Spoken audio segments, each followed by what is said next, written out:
You're listening to the Faeries and Folklore podcast by Ronel. I'm dark fantasy author Ronel Janse van Vuuren. With over a decade of digging around in dusty folklore books, researching creatures of imagination that ignited my curiosity, I'm here to share the folklore in a nutshell and how I reimagine it for my writing in an origin of the Fae.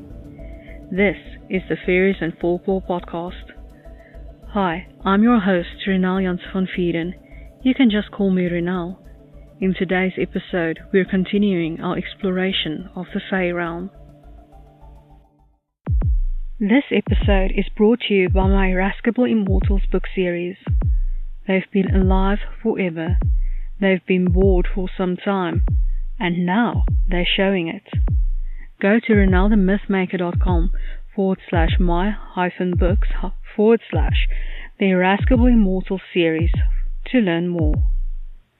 The hosting of this podcast is paid for by my book sales, but you can sponsor my time in creating this podcast by buying me a coffee.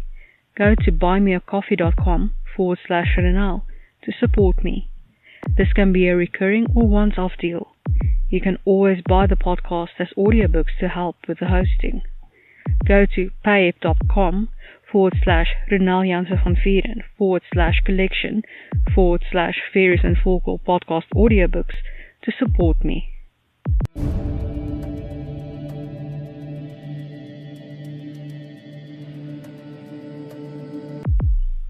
We're continuing our exploration of the Immortals. Today's subject, Immortality, Folklore in a nutshell by Ronel. Immortality, or everlasting life, is the kind of thing people search for and go mad for finding. Outliving everyone you've ever known or loved will take a hard toll on a person, unless you're already a soulless monster. People yearn for youth and beauty. It's the thing that hasn't gone out of fashion. From the Aesir not wanting Eden's apples to fall into the wrong hands, to the Celts searching for Tiernanog to live in the country of the young, to searching for the elixir of immortality in various mythologies, folklore is rife with examples of people wanting to live forever. But eluding death just leads to wasting your life in search of the alchemist's philosopher's stone, trying to steal apples or ambrosia from the gods, or worse, making deals with dark creatures. There are instances of the gods making mortals immortal. Zeus made Cupid's wife Psyche immortal for all the harm Aphrodite had done, but it's not a common occurrence. What folklore and literature has taught us is that the chase for immortality always turns the seeker into a monster. Voldemort ripping his soul into pieces, for example, or Dorian Gray and his monstrous portrait. It's much safer to eat healthy food, exercise, and drink plenty of water to live for as long as you are meant to, unless you want to become a desiccating thing rotting in an attic. And now for my interpretation of the Fae in an origin of the Fae, immortality. There are different ways to gain immortality. It, of course, means different things to different beings. The first is being cursed with immortality.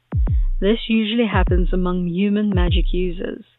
It can take on many forms, from being stuck at the same age forever and never changing to living until a certain age and being hunted down by the enemy and then born again just for the painful cycle to continue forever. The second is stealing immortality, or being granted the gift of immortality. Both requires the elixir of life to be consumed. The elixir is kept safe in Avalon, though there are always those stealthy enough to steal from the Fae. Some mortals are granted the gift for services rendered, like saving an entire race of Fae. The third is striking a deal with the Unseelie Court, mostly with the king himself, but this usually results in the seeker becoming more monstrous the longer he or she lives, which of course suits the needs of the Dark Court. An example is the Obayifu. The last way to be immortal is being born with it. All Fae are born immortal, though certain things can change their state. Being immortal doesn't mean being indestructible. Fae kill Fae all the time over silly disputes. The king of the dead, Anko, wouldn't have a realm otherwise. And curses can influence even what immortality means. The Fae living in the labyrinth suffer for perpetuity over something none of them were involved in, though they all die very young, even to mortal standards.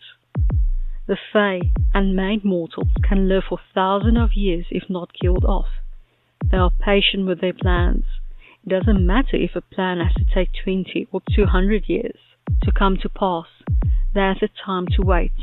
Living forever also means that most of them are never in a hurry to do anything.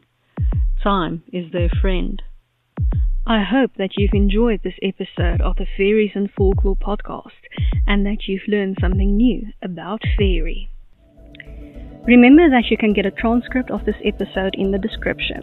If you're new to the podcast, why not go and grab your free copy of Unseen, the second book in the fairy tale series, on my website, ronelthemythmaker.com.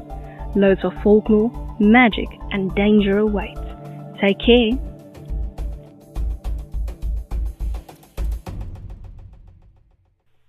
Subscribe for books and folklore.